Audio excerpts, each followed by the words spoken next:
वासुदेवाय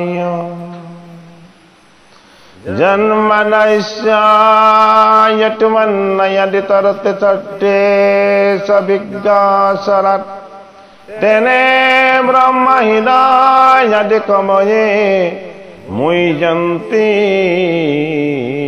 यत्सुराय तेजो वर्मिणं यथा विनिमयो यट्टति सद्रो मिषा धन्नासेन सदा निरस्तकहकं सत्यं परं धीमहि धर्मपर्जिता कट्टवावस्तु परमो निमत्स शरणं सतं वेदं वास्तवमत्र वस्तु शिवदं तापत्रयो मूलनम् श्रीमद्भगवते महामुने कृते किंवा पररीश्वरः सज्रोर्हृदि अवरुद्धते यट्टकितिवे शिशुवे तत्क्षणात् निगमाकल्पतरो गलितं फलं चुकामुखत्मितद्रव संयुतम् पियत भागवतं रसमलयं मुहुर्मुहुः रसिका भुवि भावुका। আমাৰ প্ৰথম স্কন্ধৰ অন্ত হৈ দ্বিতীয় স্কন্ধৰ আমাৰ পাঠ চলিছে। পৰীক্ষিতৰ কলি নিগ্ৰহৰ দুলৰী চন্দৰ পৰা আমাৰ পাঠভাগ আছে। হীৰা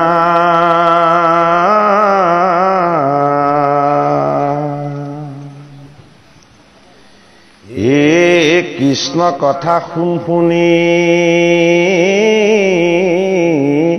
আনন্দিত মুনি অকিঞ্চিত শংকিত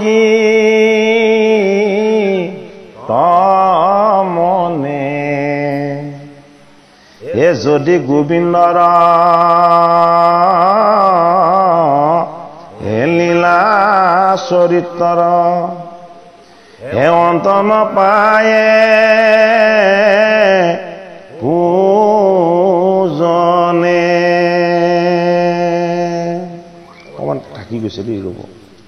তাৰ মানে অকণমান পাত্ৰ ধৰিছোঁ, আগত আছে আচলতে।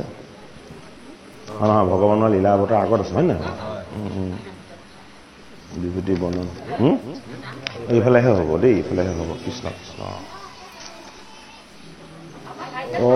এই অকণমান হেৰি আছে, গম পায়? লৰ আছে, লৰ আছে মহাভাগৱত ধৰ্ম। হ'ব হ'ব, অকণমান বেলেগ হয়। এ ঋষি নকৰ প্ৰশ্ন মনোহৰ এ শুনি সুতে কয় বেলৈ এ শুনা মুনিগণ ভূঞা একমন এ তাত পাছে যে ন ভৈল এ শুক দেৱতাৰ বাক্য সাৰোদ্ধাৰ এ শুনি ৰাজা পৰিক্ষিত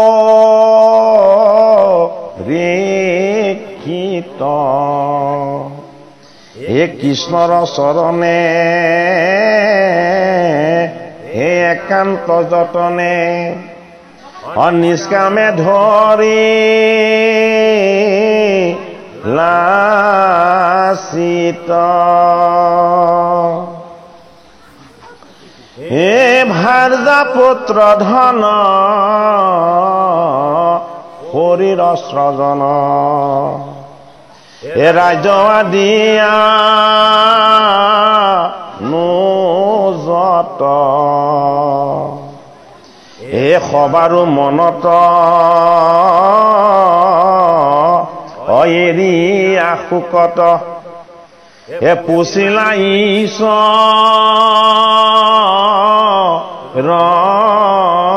তত্ত্ব কৃষ্ণ গুণ নাগান এ কৰিবে শ্ৰৱণ এ ভগলা শ্ৰদ্ধা উদয় এ মৰণ সময় জানি মহাশয় এ ধৰ্ময় থকা মচয় এ সবে পৰিহৰি মনে কৃষ্ণ স্মৰি এ শুকৰ চৰণ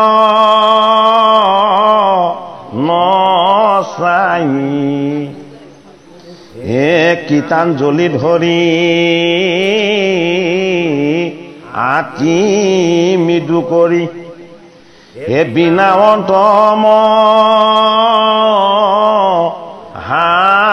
হাৰাই এ ধন্য মুনিবৰ এ তোমাৰ উত্তৰ এ সাক্ষাতে পালো প্ৰমাণ এ মূৰ মোহজাল এটাকো ততকাল এ কৰিলে সবে নিৰ্জান গুৰু কৃপাময় আৰু অৰ্থচয় অজানিবা কমো মন ইটো বিশ্বখান এ প্ৰভু নাৰায়ণ অসীমতে কৰা সৃজন পৰীক্ষিত নৃপতিয়ে যেতিয়া মৃগয়া কৰিবলৈ গৈ এজন শুদ্ধ পবিত্ৰ ঋষিৰ কলত মৰাসাপ মেৰিয়াই তেওঁ যেতিয়া পাপ অৰ্জন কৰি দিলে,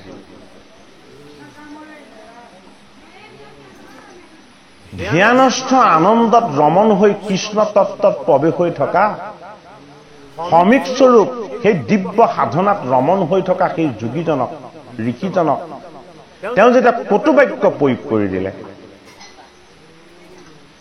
পাণ্ডৱৰ বংশত ইমান পুণ্য সঞ্চয় হৈ থকাৰ পাছত এজন মাত্ৰ ঋষি অৰ্থাৎ এজন ভকতত পৰীক্ষিতে যিটো অবিচাৰ কৰিলে, এই অবিচাৰটোৰ পৰিণতি কি আমাক ভাগৱত শাস্ত্ৰই ইয়া শিকাইছে। অৰ্থাৎ আমি হলো প্ৰত্যেকেই এই জীৱনত পৰীক্ষা দি যি থাকিবলৈ অহা জীৱৰূপী প্ৰত্যেকেই একোজন পৰীক্ষিত। এই কথাখিনি পৰীক্ষিতক কৈছে প্ৰতীক ৰূপত। পৰীক্ষিত কোন? যি ভগৱন্ত কৃষ্ণৰ কৃপাত জীৱন পালে, জন্ম আৰু মৃত্যুৰ মাজত যি বান্ধ খালে, যিজনে দুমুঠিত মায়া আৰু মুখ জন্মতে লৈ আহিলে, যিজনে মোকেই চব লাগে বুলি সদায় ভাবিবলৈ ললে, যিজনে কেৱল কৃষ্ণ প্ৰভুকেই সেৱা কৰাটো তেওঁলোকৰ বংশৰ আচল সাৰ বুলি, মাতা কুন্তীয়েও কৃষ্ণ প্ৰভুৰ চৰণ সেৱা কৰি সুখ নালাগে দুখ নালাগে বুলি প্ৰাৰ্থনা কৰা এই পৰম পবিত্ৰ পুণ্যময় পাণ্ডৱৰ বংশত এজন জ্ঞানী মানি ৰজাই পৰীক্ষিতে জীৱনত কৰা ভুলৰ যিটো পৰিণাম, এই পৰিণামটোই হ'ল কি? মৃত্যু। এই মৃত্যু তাৰণৰ উপায় কি? মৃত্যুক কেনেকে বিশিষ্ট মৃত্যু কৰিব পাৰিব? অভিসম্পাদত তক্ষকনাগে আহি দংশন কৰি তেওঁক যদি মৃত্যু দিয়ে, এই জীৱটোৰ লগত তেওঁ যি ঋষিৰ গলত মৰা সাপ মেৰিয়াই ঋষিক কটুবাক্য প্ৰয়োগ কৰি তেওঁ যি পাপ অৰ্জন কৰিছিল, এই পাপখিনি জীৱৰ লগত গুচি যাব থাকি। ভাগৱত শাস্ত্ৰত সেই দৰ্শনটো আমাক দেখাইছে। আমি বেলেগ এজন পৰীক্ষিত বুলি ভাবিলে নহব। আমি যেতিয়া ভাগৱত শ্ৰৱণ কৰো, আমি প্ৰত্যেকেই জীৱৰূপী পৰীক্ষিত। আমি জীৱন পৰীক্ষা দিবলৈ আহিছো এই জগতলৈ। কি পৰীক্ষা দিবলৈ আহিছো? পৰীক্ষিতৰ জীৱনত যিদৰে 7টা পৰীক্ষা, আমাৰ জীৱনতো তেনেদৰে 7টা পৰীক্ষা। আমি জীৱনত প্ৰত্যেকে 7টা পৰীক্ষা দিব লাগে। 2টা পৰীক্ষা আমি নিদিলেও আপোনা আপুনি হৈ যায়। প্ৰথম পৰীক্ষা জন্মত কেনেকে হয়? বোলে নৰ্মেল হ'ব নে চিজাৰিন হ'ব, সেইটো প্ৰথম পৰীক্ষা। প্ৰথম পৰীক্ষা বোলে ৰ'ব নে যাব, সেইটো প্ৰথম পৰীক্ষা। আৰু শেষৰ পৰীক্ষাটো কি? বোলে মৃত্যু ক'ত হ'ব, কেনেকে হ'ব, কাৰ দ্বাৰা হ'ব, সেইটো শেষৰ পৰীক্ষা। পৰীক্ষিতৰ জীৱনৰ এই 2টা প্ৰধান পৰীক্ষা, আৰু মাজত থাকি গ'ল 5টা পৰীক্ষা। সেই পঞ্চভূতৰ দেহ লৈ পঞ্চ পাণ্ডৱৰ বংশত জন্ম হৈ 5টা তত্ত্বত বাস কৰা এই জীৱ সমস্তই জীৱন্ত কালত 5টা পৰীক্ষা দিব লাগে। প্ৰথম পৰীক্ষা, তুমি ভোগী হবা নে যোগী হবা? তুমি সাধক উপাসক হবা নে তুমি ঘোৰ সংসাৰী হবা? এইটো প্ৰথম পৰীক্ষা। দ্বিতীয় পৰীক্ষা, তুমি ধৰ্মৰ ভাগ ল'বা নে পাপৰ ভাগ ল'বা? তুমি পুণ্যৰ ভাগ ল'বা নে তুমি পাপৰ ভাগ ল'বা? তুমি ন্যায়ৰ সত্যৰ পথ ল'বা নে তুমি অন্যায় আৰু অসত্যৰ পথ ল'বা? 2টা পৰীক্ষা, দুমূৰত 2টা, মাজতে 2টা, 4টা হ'ল। 3 নম্বৰ পৰিব, আৰু 1 নম্বৰ পৰা আহিলে 4 নম্বৰ পৰিব। 4 নম্বৰ পৰীক্ষাটো কি হ'ব? তুমি সংসাৰী হবা নে ব্ৰহ্মচাৰী হবা? বহুতে বিয়া বাৰু নকৰাকে ব্ৰহ্মচাৰী হৈ নাথাকে জানো, হয়নে? গতিকে তুমি সংসাৰী হবা নে তুমি ব্ৰহ্মচাৰী হবা, সেইটো 4 নম্বৰ পৰীক্ষা। 5 নম্বৰ পৰীক্ষাটো, তুমি সংসাৰী ধৰ্ম পালন কৰিবা নে তুমি সংসাৰী ধৰ্মত ব্যভিচাৰ কৰিবা? এইটো জীৱনৰ আটাইতকৈ জটিল পৰীক্ষাটো, যিটো 5 নম্বৰ পৰীক্ষা। তুমি সংসাৰী ধৰ্মক শুদ্ধকে পালন কৰিবা নে তুমি সংসাৰী ধৰ্মত ব্যভিচাৰ কৰিবা? যদি সংসাৰী ধৰ্মত ব্যভিচাৰ কৰিছে, ব্যভিচাৰ কৰাৰ পাছত যদি সেইগৰাকী আয়ে সেইজন বাপে যদি কেনেবাকে শুদ্ধ ভকতক অন্ন দিছে, তেতিয়াহ'লে তেওঁ পাপ দুগুণে নহয় 100 গুণে 1000 গুণে বাঢ়ি যাব। আপোনালোকে কথাখিনি অনুভৱ কৰিব পাৰিছেনে? সংসাৰ হ'ল এটা ধৰ্ম। সংসাৰ ধৰ্ম যদি আমি পালন কৰিবলৈ গৈছো, ভাৰ্যাগৰাকী লক্ষ্মী স্বৰূপা, পুত্ৰকেইটা কি? পুত্ৰকেইটা ভগৱন্ত কৃষ্ণ স্বৰূপ, ঈশ্বৰ স্বৰূপ।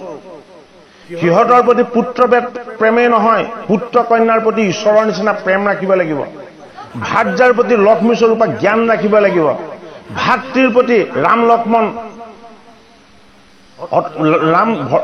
লক্ষ্মণ ভৰত শত্ৰুঘ্নৰ নিচিনা আচৰণ ৰাখিব লাগিব ভাতৃৰ প্ৰতি। গতিকে আমি সংসাৰ ধৰ্মত এই নীতি নিয়মবিলাক ৰক্ষা কৰি চলিম না আমি সংসাৰ ধৰ্মত এই নীতি নিয়মবিলাক ভংগ কৰিম? পৰীক্ষিতৰ জীৱনৰ এইটো 5 নম্বৰ পৰীক্ষা। 6 নম্বৰ পৰীক্ষা তুমি ভুল কৰি অনুশোচনা আনিব পাৰিবা নে অনুশোচনা আনিব নোৱাৰিবা তোমাৰ আত্মদৰ্শন বা বিবেক দৰ্শন তোমাৰ আহিব নে তোমাৰ বিবেক দৰ্শন নাহে এটো 6 নম্বৰ পৰীক্ষা আৰু এটোতে নিৰ্ণয় হ'ব তোমাৰ মৃত্যু যান্ত্ৰণাদায়ক কঠিন মৃত্যু হ'ব নে পৰীক্ষিতৰ নিচিনা আনন্দময় বিশিষ্ট মৃত্যু হ'ব গতিকে জীৱন পৰীক্ষা দিবলৈ অহা জীৱনত এই 7টাই হল প্ৰধান পৰীক্ষা এই 7টা পৰীক্ষাত যদি আমি কৃতকাৰ্য হ'বলৈ হয় তেতিয়াহ'লে আমি কি হ'ব লাগিব আমি ভোগী হ'ব নালাগিব আমি ঈশ্বৰৰ সেৱক হ'ব লাগিব কি হ'ব লাগিব দাসৰো দাস তানদাস হ'ব লাগিব যদি আমি সেৱক হ'ব পাৰো সেৱক হলে আমাৰ ব্ৰহ্মচৰ্য অক্ষুণ্ণ থাকিব ব্ৰহ্মচৰ্য অক্ষুণ্ণ মানে ব্ৰহ্মক যি সদায় শুদ্ধভাৱে আচৰণ কৰে যদি আমি ব্ৰহ্মচৰ্যক আমি শুদ্ধভাৱে পালন কৰি আমি যদি সেই আচৰণক অক্ষুণ্ণ ৰাখিব পাৰিছো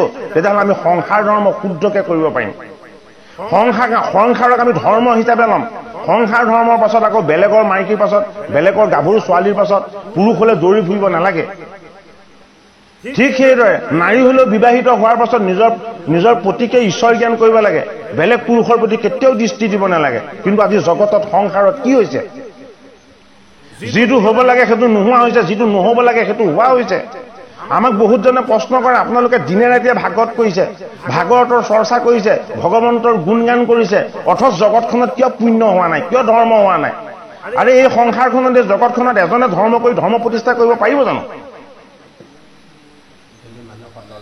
যদি মানুহ শুদ্ধ সত্য পথলৈ নাহে ভগতৰ সংগ নলয় ভাগৱতৰ সংগ নলয় ঈশ্বৰৰ চিন্তন নহয় হৰিৰ উপাসনা নহয় পুত্ৰ কন্যাৰ প্ৰতি যদি ঈশ্বৰৰ নিচিনা প্ৰেম নাৰাখে ভাৰ্যাগৰাকীক যদি লক্ষ্মীৰ নিচিনা ব্যৱহাৰ নকৰে সেইখন ঘৰত ক'ত ঈশ্বৰ থাকিব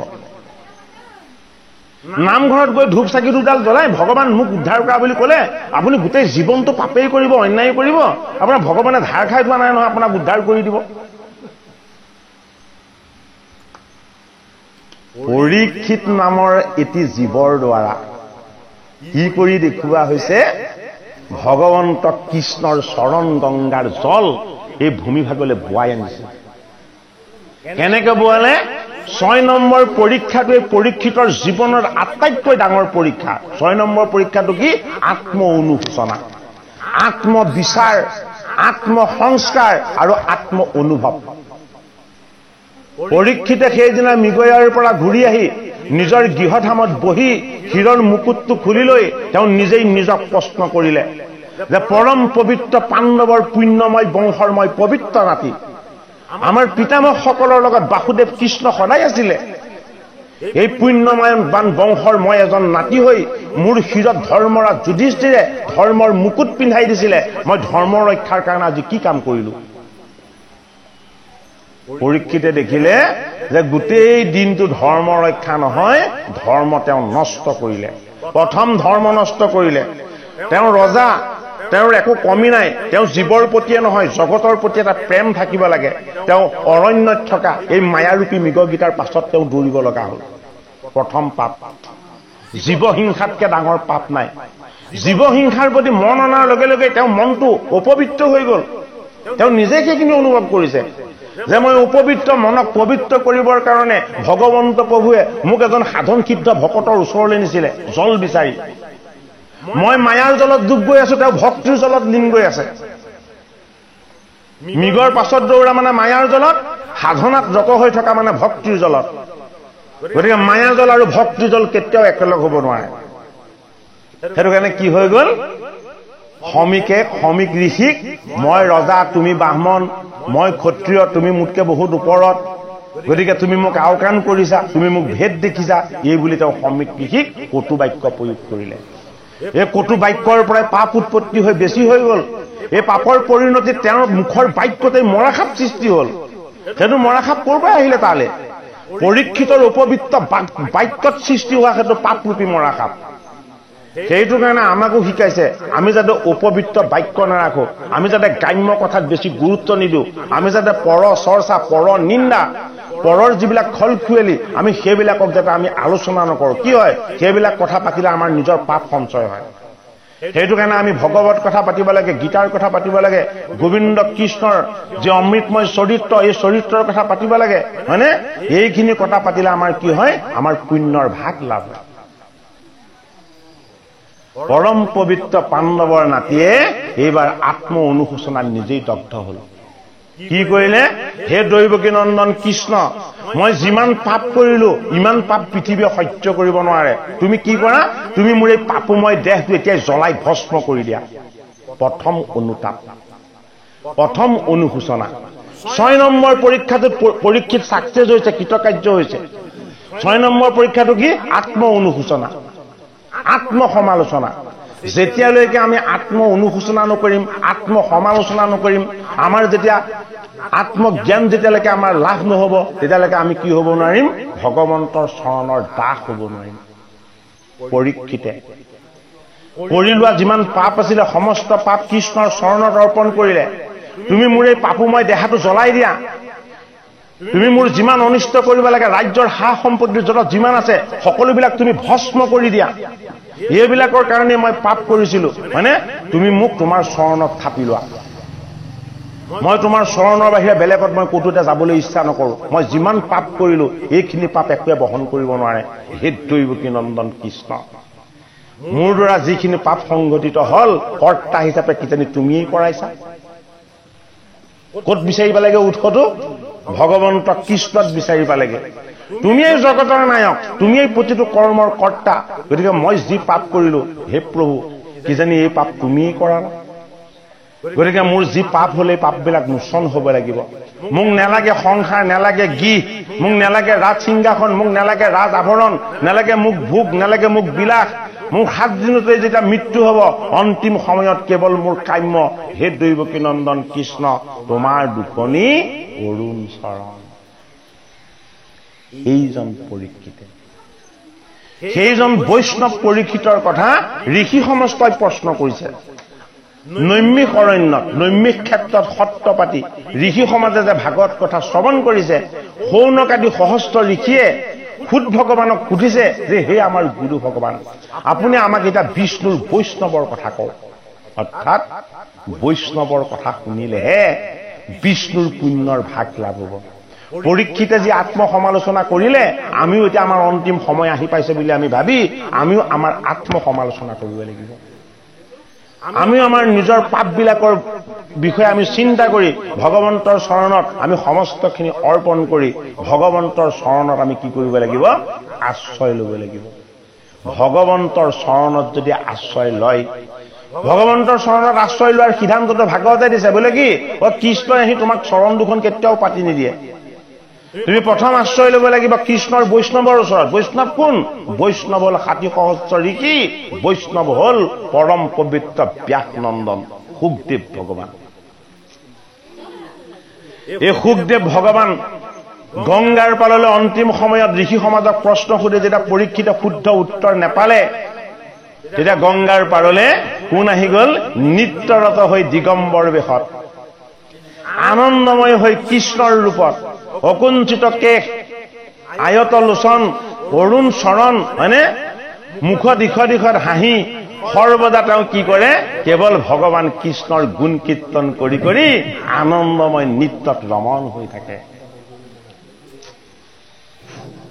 সেইজন পৰম পবিত্ৰ কৃষ্ণৰ অমৃতময় কথা গংগাৰূপী ভূপতিৰ পাৰত নৈমিষ স্বৰূপ সাধু সন্ত মহন্তৰ সত্ৰ স্থানত, হয়নে?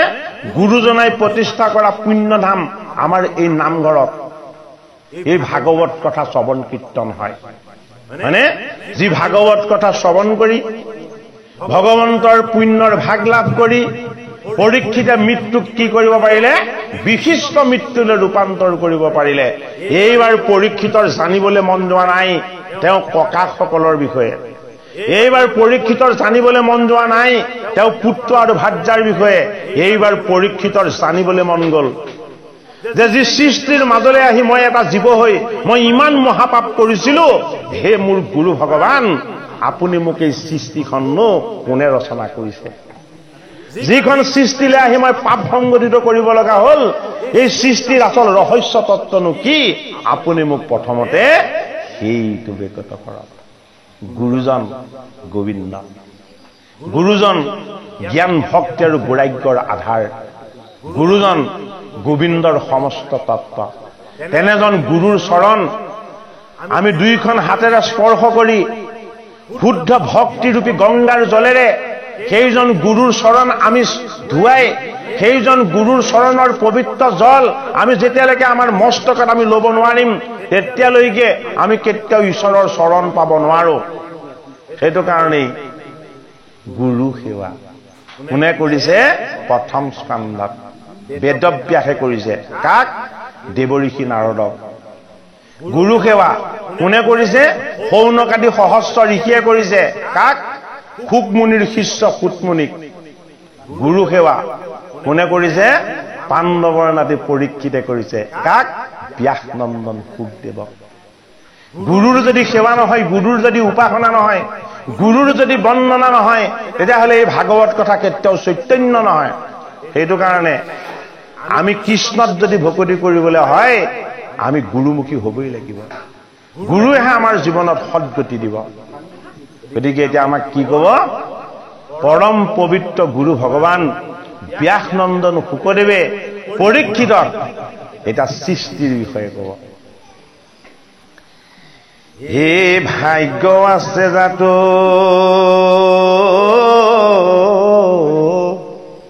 মৰণ বেলাটো, হে পাইলো তোমাৰ কলাগ, হে বুলিতে বচন, হে জুৰয় নয়ন, হে মুনে ৰৈলাম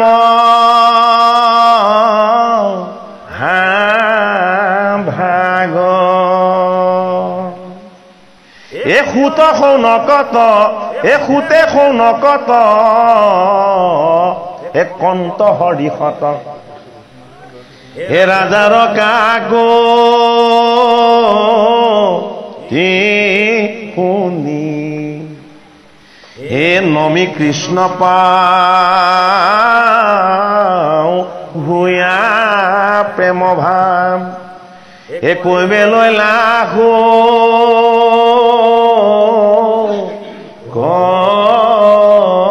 মুনি, নমো নমো কৃষ্ণ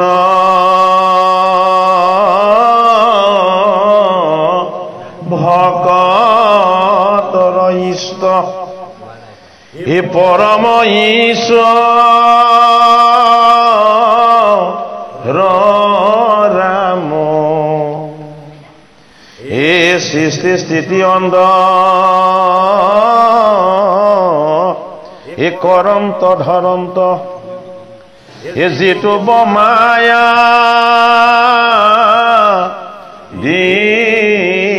নাম। গুৰুৰ চৰণ পালে কোনে পালে? 1000 বছৰ যজ্ঞ কৰি থকা 28 সহস্ৰ ঋষিয়ে যজ্ঞ কৰি কৰি দাড়ি চুলি চব ধোঁৱা বৰ্ণৰ কৰি দিছিলে, গোটেই গাটোৱে এলান্ধু বৰ্ণৰ হৈ গৈছিলে, কিন্তু হৰিক নেপালে। কিয়? কৰ্মত বিশ্বাস যাৰ,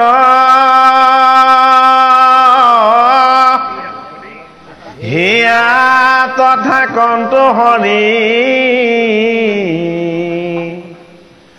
অতিশয় দুৰহন্ত তাৰ, অদূৰতো বিদূৰ হন্ত তাৰ,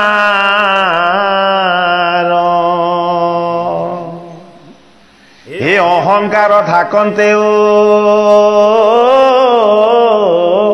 সাক্ষাতে কৃষ্ণক পাৱে, এই শ্ৰৱণ কীৰ্তন ধৰ মজাৰ। কৰ্মত 28 সহস্ৰ ঋষিৰ বিশ্বাস আছিলে, 32,000 বিশ্বাসটো নেৰিলেই। 60,000 ঋষি কৰ্মবিশ্বাসী আছিলে তাৰে 32,000ৰ সেই কৰ্মতে বিশ্বাস থাকি গ'ল কিয় তেওঁলোকে গুৰুক চিনি নাপালে গুৰুক কি দেখিলে যি গুৰুৱে উদ্ধাৰ কৰে তেওঁৰ জাতি চালে অকুলিন দেখিলে সেইটো কাৰণে ফুটৰ মুখে আমি ভাগৱত নুশুনো বুলি 32,000 আঁতৰি গ'ল মানে গুৰুজনক চিনি পালে কোনে যাৰ কৰ্মত বিশ্বাস নাই কাৰ কৰ্মত বিশ্বাস নাই এই বেদজ্ঞ 28 সহস্ৰ ব্ৰাহ্মণ নেকি বোলে ইমান দিন যজ্ঞ কৰিলো কেৱল দাড়ি চুলি ধোৱা বৰ্ণৰ কৰিলো লাভ একো নহল আমাৰ হৃদয়ত থকা কৃষ্ণজন আমাৰ ওচৰ চাপি নাহিল আমাৰ পৰা আঁতৰ হৈ গুচি গ'ল 32,000ক একেবাৰে খেদিয়েই দিলে হয়নে বাৰু সেইটো কাৰণে মাধৱ মহাপুৰুষে কৈছে যাৰ শ্ৰৱণ কীৰ্তন ধৰ্ম যি কৃষ্ণৰ কথা শ্ৰৱণ কৰে কীৰ্তন কৰে তেওঁৰ লগত যদি দেহৰ অকণমান অহংকাৰো থাকে মনৰ অকণমান অহংকাৰো থাকে হয়নে তেতিয়াও তেওঁ কৃষ্ণক পাব বোলে কিয় কৃষ্ণক পাব বোলে কৃষ্ণৰ নামে সমস্ত অহংকাৰ দূৰ কৰি দিয়ে গতিকে আমি কাক ভজিব লাগিব কাক জপিব লাগিব আমি কাক উপাসনা কৰিব লাগিব পৰীক্ষিত নিপতীয়ে সোধা নাছিলে জানো জীৱন পৰীক্ষা দিবলৈ অহা আমি প্ৰত্যেকে একোজন পৰীক্ষিত এই কৃষ্ণৰ কথা যদি আমি শ্ৰৱণ কীৰ্তন নকৰো তেতিয়াহ'লে আমি অধোগতি যোৱাটো একেবাৰে খাটাক হেৰা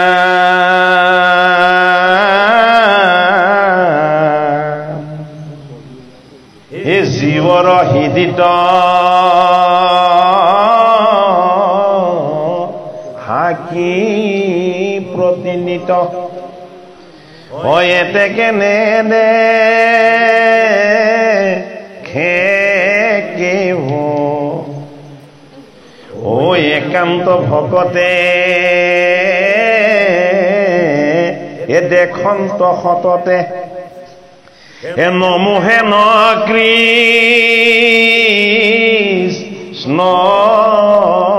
দেৱ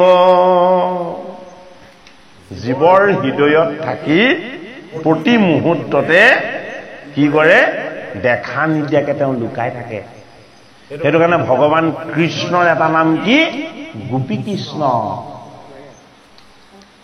গোপী কৃষ্ণটো গোপীসকলে ভক্তি কৰাৰ কাৰণেই নহয় গোপীসকলৰ হৃদয়ত তেওঁ লুকাই আছিলে গোপীসকলে জনাই নাছিলে যেতিয়া নন্দৰ দুলালৰ ওচৰলৈ যাওঁ বুলি যেতিয়া মনতে ভাবি ললে আগতে দেখোন সন্মুখত কৃষ্ণক দেখি গলে এয়া কি কথা নন্দৰ দুলাল আছে নন্দৰ গৃহত তেওঁ চৰণ চাবলৈ যাম বুলি কওঁতেই আমাৰ সন্মুখতে দেখোন দেখা নিচিনা লাগিলে মানে বাৰু সেয়া কৃষ্ণ প্ৰেম সেয়া ঈশ্বৰ প্ৰেম প্ৰেম ইমান গভীৰ বস্তু প্ৰেম ইমান আনন্দময় বস্তু ঈশ্বৰ প্ৰেম যদি কেনেবাকে কোনোবাই কৰিব জানিছে তেতিয়াহ'লে তেওঁ ভকত হৈ যাব পাৰিব আৰু সেইজন পুণ্যময় ভকতৰ সংগত ঋষি সমাজে কি কৰিছে এই ভাগৱত কথা শ্ৰৱণ কৰিছে কৈছে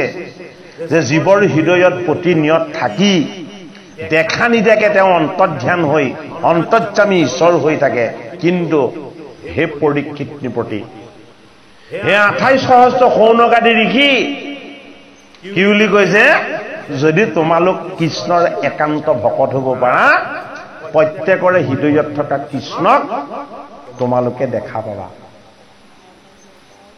প্ৰত্যেকৰে হৃদয়ত থকা কৃষ্ণক তোমালোকে দেখা পাবা কেনেকে দেখা পাবা যদি তোমালোকৰ কৃষ্ণৰ চৰণত গভীৰ ভকতি হয়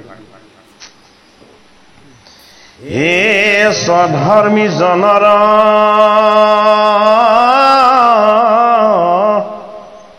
দুখ ভয়হৰ হে অধৰ্মী কবি নাশন্ত অজ্ঞানীৰো জ্ঞানক অজিতু বিধায়ক নমহে নভ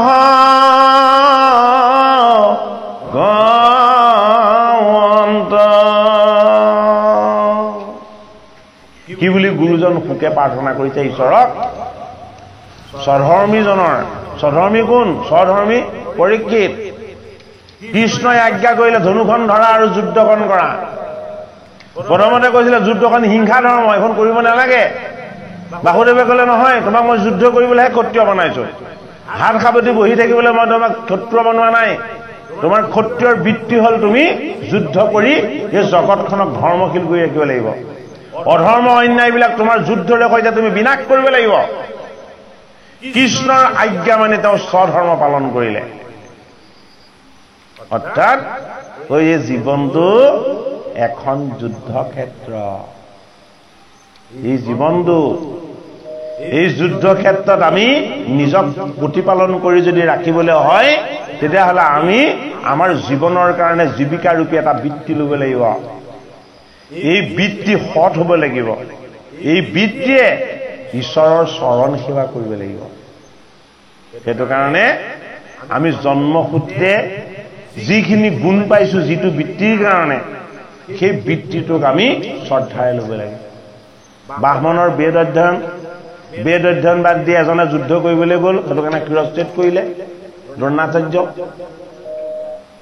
হয়নে বাৰু ঠিক সেইদৰে যাৰ যিটো ধৰ্ম কৃপাচাৰ্যই আচাৰ্যৰ আসনত বহি পেলাই তেওঁ দিহা পৰামৰ্শ দিব লাগিছিলে কৃপাচাৰ্যই গৈ আকৌ যুদ্ধক্ষেত্ৰত ধনু লৈ প্ৰৱেশ হৈ গ'ল সেইটো ক্ষত্ৰিয় ধৰ্ম তেওঁ নহয় সেইটো কাৰণে কৃপাচাৰ্যক বধ নকৰিলে হয়নে মৃত্যু নিদিলে বোলে কিয় তই যি অপৰাধ কৰিলি তোৰ মৃত্যুও নাই তই তেনেকেই থাকিব লাগিব তই যে কৃপা কৰিব নোৱাৰ তাৰ প্ৰমাণ হিচাপে মই তোক বচাই ৰাখিম সেইটো কাৰণে কৃপাচাৰ্য কি হ'ল আধৰুৱা কৃপাৰ আচাৰ্য হ'ল নিজে জীয়াই থাকিলে কিন্তু দুৰ্যোধনক ৰাজ্যখন ঘূৰাই দিব নোৱাৰিলে সেইটো কাৰণে স্ববৃত্তিটোত নিজে থাকিব লাগিব এই স্বধৰ্মটো আমি পালন কৰিব লাগিব কিন্তু যিমান স্বধৰ্ম পালন নকৰো কিয় ভগৱন্ত কৃষ্ণৰ চৰণত আমি শৰণ ল'বই লাগিব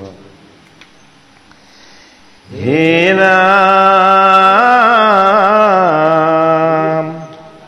হে স্বধৰ্মী জনৰ দুখ ভয়হৰ হে অধৰ্মী কবি নাসন্ত অজ্ঞানীৰো জ্ঞানক যিটো বিধায়ক এ নমোহে নভ গৱন্ত কি বুলি কৈছে যিজন জ্ঞানী বুলি কাক কৈছে ভাগৱত শাস্ত্ৰ পদত আগতে কৈ গৈছে সুখদেৱ ভগৱানে পৰীক্ষিতক কৈ গৈছে বোলে কি বোলে জ্ঞানী লোকৰ সেইটো কাৰণে প্ৰয়োজন আছে বোলে কি জ্ঞানীজনে কৃষ্ণক ভজে জ্ঞানীজনে কাক ভজে বুলি কৈছে জ্ঞানী মনুষ্যৰ প্ৰয়োজন সেইটো কাৰণে জ্ঞানী মনুষ্যই বোলে কৃষ্ণক ভজে সেইটো কাৰণে কি বুলি কৈছে কৃষ্ণক ভজিবৰ কাৰণে যিটো জ্ঞানৰ বিধান বা বিধায়ক এইটো কাৰ এইটো ভগৱান কৃষ্ণৰ কৃপা আমাক ভাগৱত শাস্ত্ৰই সেই কথাটো কৈছে হে নমো দামোদৰ ভকত জনৰ হে পালক কৃপা সাগৰ হে যাহাৰ পদক এ স্বপ্নটো নেদেখে এ ভকতি ৰহি নৰ ভকতি ৰহিত নৰয় বাস্তৱতটো ভকত দেখাটো বাদ দিয়ক সপোনতো ভকত এজন নেদেখে ভগৱানক দেখাটোতো দূৰৰে কথা পাপী নৰয় ভকতো দৰ্শন নাপায় বৈষ্ণৱো দৰ্শন নাপায় এই শ্ৰৱণ কীৰ্তন অৰ্চন বন্দন হে আদি ভকতি এ যাৰ হে সমস্তে লোকৰ সৈতে পাপহৰে এটা নপাৱে নমস্কাৰ এ যাহাৰ চৰণে সেবে অনুক্ষণে যত বিচক্ষণ নজন পায়া ব্ৰহ্মগতি তৰিয়া দুৰ্গতি তাহাকো কৰো বন্দন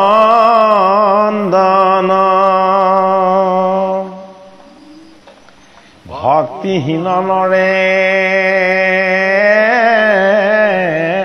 যত কৰ্ম কৰে সকলে বিফল হয় তপ জপগণ জাত সমৰ্পণ বিনে ফলন ধন